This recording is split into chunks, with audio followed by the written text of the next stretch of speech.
So, my name is Jim Sheehan. I'm a director of Surecom Network Solutions. What Surecom do, we provide professional project management, telecom and IT engineering services to the telco network and enterprise sectors. Why I'm here today is one of the areas that we deal with and we specialise in is in building solutions and coverage, whether it be wireless, but particularly the emphasis on mobile phone coverage. It ties in what Edel was talking about, the regulations. So, a little bit of background about myself. I was a radio engineer and a telecoms engineer, and I went out on my own in 2005 and started a company. And we've been building in-building solutions as an engineer since 1998, and all the way through, and we, as a company, we specialise in that whole area. About 2 years ago, mobile operators would traditionally pay for an in-building solution to be done in the property. If there was a customer that had a big spend and they had bad coverage, they would pay for that infrastructure to go in. But there's been a mass change in that area. So all our work up to about 2 years ago was 100% done with all mobile operators. And in the last 2 years, that has changed significantly. Now we're only one of two companies that do this type of work, because you have to build to telecoms stringent radio design levels and so on. We're approved by all four. If you plug in, which I have here, if you plug in wireless equipment on the mobile side and turn it on, without the mobile operator's permission, it's illegal. You can be brought up and censored, whatever the law is at that time. So that's the first thing. The mobile operator has total control. They bought the license, they have full control over that signal, and no one else can turn it on or turn it off without their permission. So what we're noticing at the moment is a lot of tenders come out of the construction industry for in-building solutions, but with no thought on the consequences that if they go in and someone turns them on, what's going to happen? Are they going to cause interference? What frequencies they're transmitting on? What power they're transmitting on? Are they interfering without traffic outside? Are they causing drop calls? There's a whole raft of issues. That information in building, from a mobile operator's perspective, is collected, put into a database where their macro network is, and it gives them a view of what's happening in their world. So the equipment also used, and you can buy them on the internet, no problem, the equipment, but they're not approved by Comreg or by the operator. They have to be class 1 equipment, and what you're buying is not classed at all, basically, and it's working outside the limits. And that's what we're finding. And this is my first time dealing with the construction industry as an entity, only because there literally is so much unknowns out there. And so, to give some stats, in 2014, they found out that 49% of Ireland, UK and US offices had poor in-building coverage. And it's actually getting worse. And yet 80% of all the traffic nowadays, within Europe effectively, is in-building. 87 of the businesses said, because of the poor coverage, if someone put an in-building solution in there, that they'd swap providers. They would have no hesitation. And there was a talk given today by a company called Foresight about small cell, which we specialise in ourselves. And 73% not only want coverage, but they want capacity as well, and something dedicated to their business and tailored for a tailored solution for what they're trying to deliver. And so there's a whole area in small cell. So the need for in-building wireless, first of all, there's a regulation. There's legislation coming down the road of us, but there's more practical reasons, and it's 4. Coverage, capacity, interference. I call it radiation, but it's actually a thing called dominance. So coverage, we all have that problem, where we're outside the building, you have your call, you walk the door, you close the door, and bang, you drop the call, or the quality gets really bad, and as you walk towards the kitchen, it just disappears. And that's because of, and we'll talk about the new materials that are going into buildings. And it's really, really interesting. A number of years ago, an American company came over to speak to us. He was selling us a booster, or a repeater as we call it here. And he said, oh, it'll pick up the signal, it'll boost it, and you won't know yourself. And you know, theoretically that's what was meant to happen. So they designed their product that when the signal came through the window, there was a loss through the window. The loss was 2 dB. The device would pick it up and retransmit it to give you what we know as a healthy signal, or 5 bars or 3 bars on your phone, to be adequate. It turns out there was a 30 dB loss on the windows in Ireland.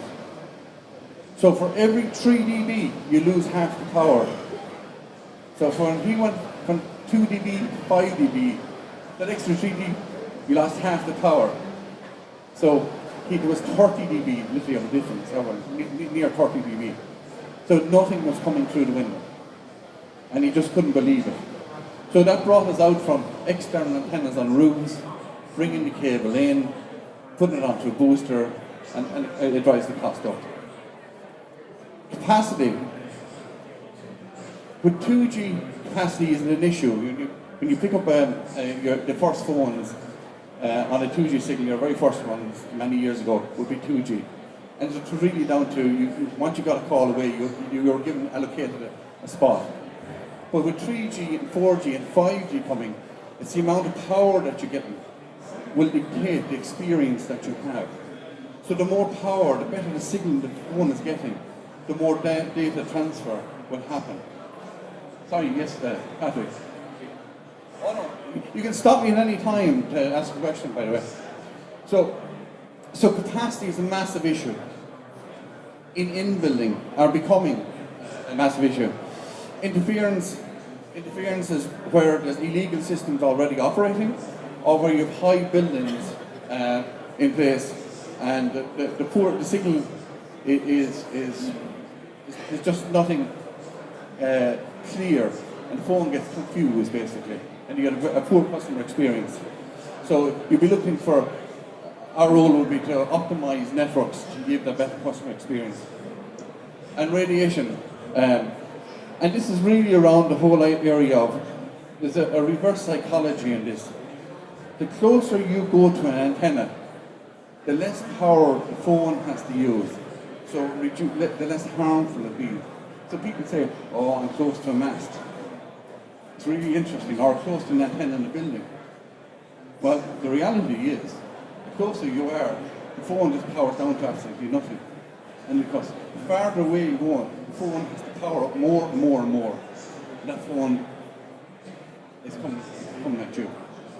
So in-building solutions are actually the opposite way around in the psychological. I hope I'm getting that point across.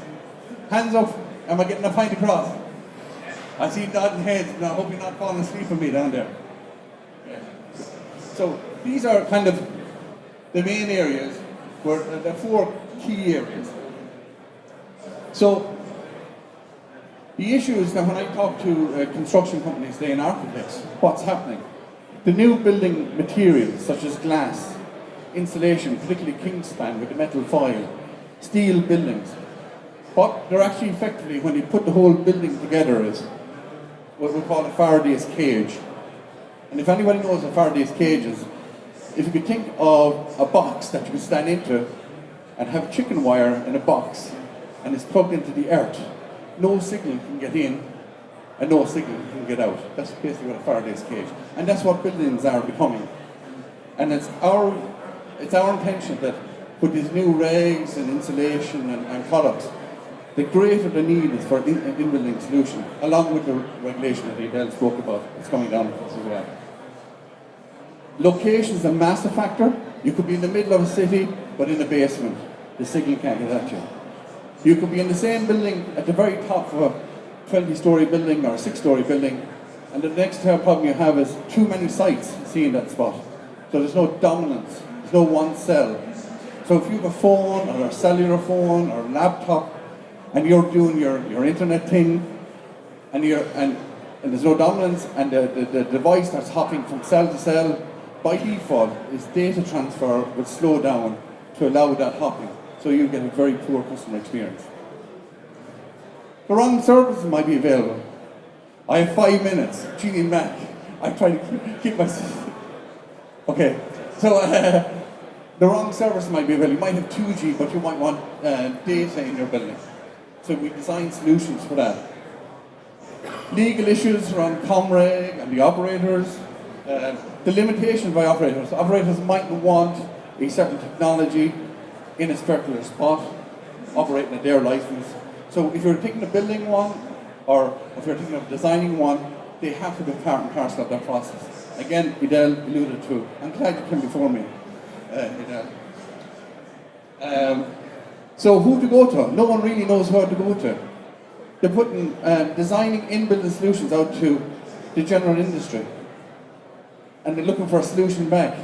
And people are going, absolutely, I can buy a box off the internet, I can plug it in and boost the signal, we'll all be happy, except for the 170,000 dropped calls the mobile phone operators having per day, and the revenue loss that's going on because of the interference you've caused, or going out, which I did last Christmas, and having to tell a young man that in his own business to turn it off, because he just wiped out half a Carlo. He turned the box the wrong way around. So they're big issues. And so the biggest one for all, actually, as I look around there, we talk about BIM and all this stuff, who's going to pay for it? It's the biggest question as far as I'm concerned. Where the business models are for that. And the coverage, the converged technologies, Wi-Fi and cellular coming on one network, you're building one network, so you're not paying twice for two networks and others. Again, like I said, technical issues, why you'd have one, looking at coverage, improvement in quality, need for capacity, need for higher speeds, security. If you have an enterprise, you might want any external partners separate on a separate network than your own network for security reasons. Health and safety is a big one now in enterprises, lone worker, all those type of things.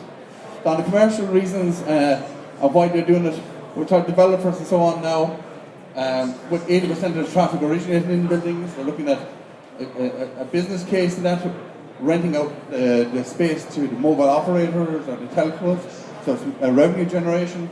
They're making the building, and it's very attractive. Companies coming in to rent a building, and if there's coverage in there, it means that, you know what, I don't have to put a desk phone.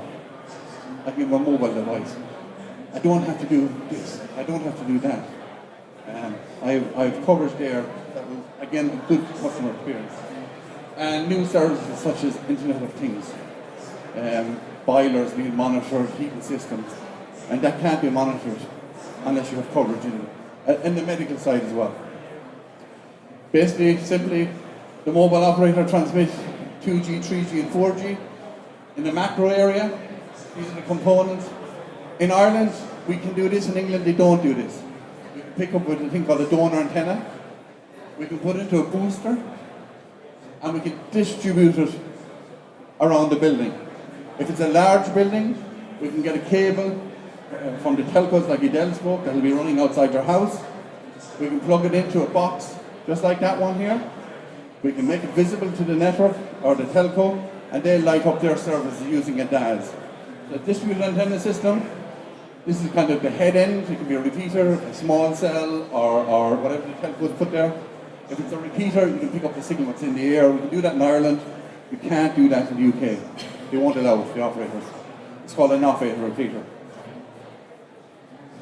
So the services that are around that would be site and desktop. So if you're a construction development company, you're building something and you want to know what coverage out there, and if I build this building, will the coverage penetrate it? We do that. You build the building and you say, well, what coverage will I need to put in it? I need a bill of materials, what's it going to cost me? I need an arbitrary cost, and I have 1 minute under pressure here. So we can do that.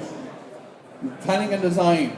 You're looking for an optimal design, or you're looking for the best design ever. And to plan that, the legal issues come around with when you have a design and when you have what you want, will the operators allow you to put it there? Will they allow you to use the equipment? Will they allow you to transmit on those frequencies? Will they allow you to use the power? Will they allow you to carry that traffic? And does it interfere with those networks? And they are big, big questions. And the fear is, they don't have any Joe So coming in here. That's why there's only 2 companies designing these, because they have control. And they had the right to have them, so they paid hundreds of millions for these frequencies. Implementation, fine. Quality performance, handover documents, and O&M. So these are the services that are based around that, which we do. And I'm going to finish up with questions. I know you have questions. You're looking at me and you're nodding your head and you're smiling. Yeah, sure. Great, I got it. Paul, good man. So in terms of IoT technology, which you mentioned there, and you've got all these gateways sending data up into the cloud, how does that work? Do I have to register these gateways with Comrade, or how? So if you're transmitting any product that's transmitting on a frequency, the product shouldn't really be registered with Comrade. Whether they are or not are two different things. But from an operator's perspective, if they're putting live equipment on the network to broadcast out, they are obliged to register every piece of equipment, every model, and every sub-model of that. So if you are developing they need to know what's out there. Are you saying, Jim, that with office boosters, that you have to get your mobile operator to approve them? I'm going to be very clear. It is illegal to turn on any active equipment without the mobile operator knowing about it. No, any mobile. So if you have a booster in your house, they need to know about it. Traditionally, you can buy on the internet a wideband. So when you plug it in, you're not only boosting Vodafone, O2, but you're doing 3 and Meteor. That's illegal. Even the operators can't do that. You can only boost band that you've been licensed to carry. So we have built over 2,500 SOHO, small house office solutions over the last number of years. Probably 500 to 600 medium to large data centers down to your solicitor's office and so on. And every one of those are captured in the map. Frequencies are allocated. The operator has to say does it go ahead or doesn't go ahead.